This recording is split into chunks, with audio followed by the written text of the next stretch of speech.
guys, and welcome back to yet another video. In this video, we're going to be talking about inner child wounds and trauma work and how to actually do inner child healing and trauma work. Because my last video was about nightmares and how that can bring up traumas from our past or our childhood, I wanted to kind of break down today the process of doing shadow work or trauma work and how to realize or see what traumas we actually have and what inner child wounds look like as adults. So there's a few different things we're going to cover in this video, but before we jump in, I just want to let you guys know that even if you weren't like traumatized as a child from something like really crazy and intense, we can still have smaller traumas. This could come in the form of like money traumas. Maybe your family didn't have a lot of money as a child, and so that's affected how you use and spend your money as an adult. That is a money wound. And so there's so many different ways that wounds and traumas can show up in our life based off of our past experiences and what we were feeling at the time. And when we don't feel the emotions as a child, they become suppressed and they become a part of the body and the mind. And so we have to do this work as an adult so we can break these patterns of negative programming. So I just want to let you know this can come in so many different forms. I have had to do inner child healing. I have had to do money blocks, like money traumas, around like money blocks and things the past couple years. And so I want you to know that this can come in the form of anything. There's not anything specific that is going to tell you if it's a trauma or not. But before I break down the process of how to actually work through your traumas, I want to share with you guys the 4 main inner child wounds that you will experience or that you can have, because most of our wounds and most of our traumas happen when we're younger or when we're children. So I want to break down those 4 to you right now, and how you know if you have one of these 4 traumas. So the first inner child wound is an abandonment wound. This comes in the form of feeling left out, fears of being left, hates being alone, is codependent, threatens to leave, or normally attracts emotionally unavailable people. The second inner child wound is a guilt wound. This comes in the form of feeling sorry or bad, doesn't like to ask for things, uses guilt to manipulate, is afraid to set boundaries, or normally attracts people who make them feel guilty.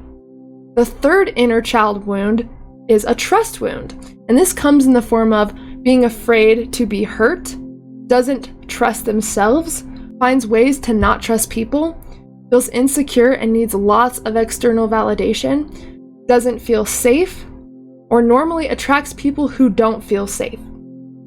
And the fourth inner child wound is the neglect wound, and this comes in the form of struggling to let things go, has low self-worth, gets angry easily, struggles to say no, represses emotions, fears being vulnerable, or normally attracts people who don't appreciate them or make them feel seen. So these are the 4 main inner child wounds that we can experience, and this work really takes a lot of honesty with yourself.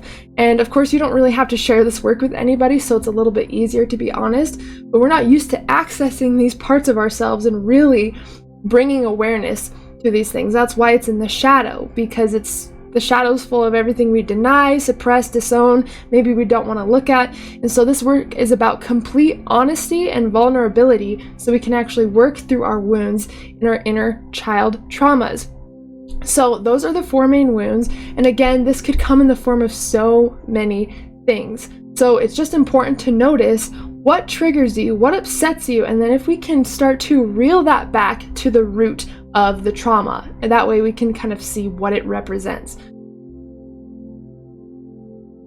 First is notice when something triggers you. We don't get triggered for no reason. There's usually a reason that we get triggered. There's almost always a reason that we get triggered, unless we're just like having a bad day or something. But you should really, really notice when you get upset or what specific things trigger you. The next thing is asking yourself a series of questions on why you truly got triggered and be honest with yourself. So say that you went to the grocery store and someone was wearing Louis Vuitton and that really, really triggered you. Well, maybe you would ask yourself, why did that trigger me? Oh, because that's a waste of money. Buying Louis Vuitton is a waste of money. Okay, well, why do I think it's a waste of money to buy Louis Vuitton? Because my parents always told me to save money and not spend money on things that weren't necessary. Why did your parents tell you that?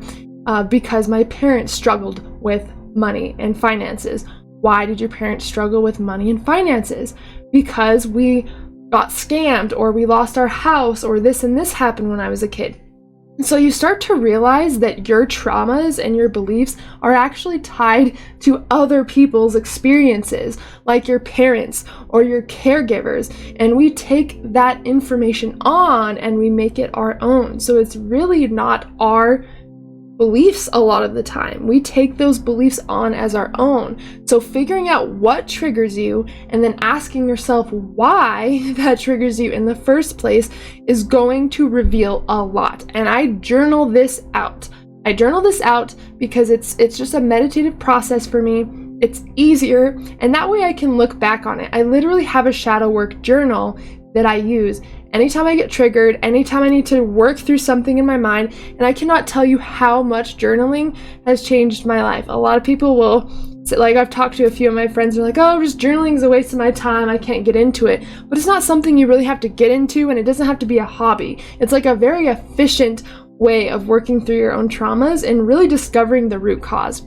So after you've asked yourself all of the whys, why this triggered me, eventually it's going to boil down to the root belief that caused that trauma, or the root situation that caused that trauma. And a lot of the time it's from our parents or our caregivers or people that were around us. I had a lot of money traumas as well, because I grew up in a family where it was hard to maintain money, it was hard to make money, it was hard to keep money. We got scammed one time and we lost our house and had to give away our dogs. So that created a lot of scarcity and fear around money and spending money. And even though that wasn't my trauma or my belief, because it was the belief or the trauma regarding the people around me, I started to take that on as my own. Especially when you're super young. From all the way until you're like 8 years old, you're just a sponge to your environment, and what you gain from your environment, that is what determines how you act in the world and how you show up in the world. So if there's these kind of things, if this happened to you or similar things when you were really, really young, your brain actually took that on as its own data and started like living or operating from that space in the world. So it's really good to figure out what triggers you, ask yourself why, and then really bring it down to the root belief. That way we know what belief we need to reprogram in order to heal that trauma or that belief. Next, you want to start to journal out where you heard this belief for the first time, or where you came across this situation or this circumstance for the first time. Like, say if it was like a money trauma or something. How do you feel about money now? Is it scary? Does it make you nervous? Does it make you stressed? Does it like make you angry? Where did you experience that kind of energy around money the very first time when you were younger or when you were a kid? And you can start to kind of journal out a story. And I call this doing a brain dump. So it's basically where you literally dump your brain out on the paper, no holding back. You don't even think about it. You let your subconscious take the wheel, and you just literally journal out everything about that situation, how it made you feel, what happened. Like, really just dump your brain out on the paper, because a lot of the times why we took on this subconscious trauma or these beliefs is because we didn't express our emotions correctly or openly when we were younger, and so it caused a lot of tension, and we basically suppressed all of these emotions. So it's good to just get it out on the paper. Let yourself feel and experience the emotions tied to this memory or trauma. If you feel like you want to cry, if you feel angry, like, let this out, because this is why we have traumas that are locked in the body. This is why we have emotions that are locked in the body, because we're so used to locking them in the body and not expressing them. So now, since we want to undo this trauma, we want to bring a different awareness or emotion to this trauma, right? And so we want to be able to express our emotions. And a lot of these emotions aren't how we feel now, it's actually how we felt when we were younger. And it was locked in the body, which is why we've carried this trauma along with us for so long. So we have to allow these emotions to now come out and be expressed fully in order to be able to move past this trauma or this negative belief that we experienced when we were younger. Notice what you needed at the time of this trauma in the past, and just what you needed from other people or yourself that you didn't get. Was it love? Was it validation? Like, was it reassurance? Was it just having that support system that you didn't have? What could you have had when you were younger to make that situation a lot easier? Or to make you feel a lot more loved or just better about the situation in general that you didn't get. Write down what it was that your inner child needed, that the child version of you needed while working through those issues or going through that situation. And now you're going to give that back to yourself. This is called reparenting the inner child. Say that you had a really dysfunctional family who didn't know how to address your needs in an efficient, loving way, as healed parents should. Of course, they only did as much as they knew. They did the best that they could with the information that they had, right? But now we have to reparent ourselves in a way that we didn't get to be parented when we were younger. So notice what you need, what your inner child needs in that situation. What would they have wanted or needed to make the situation so much easier? And now you want to focus on giving that back to yourself.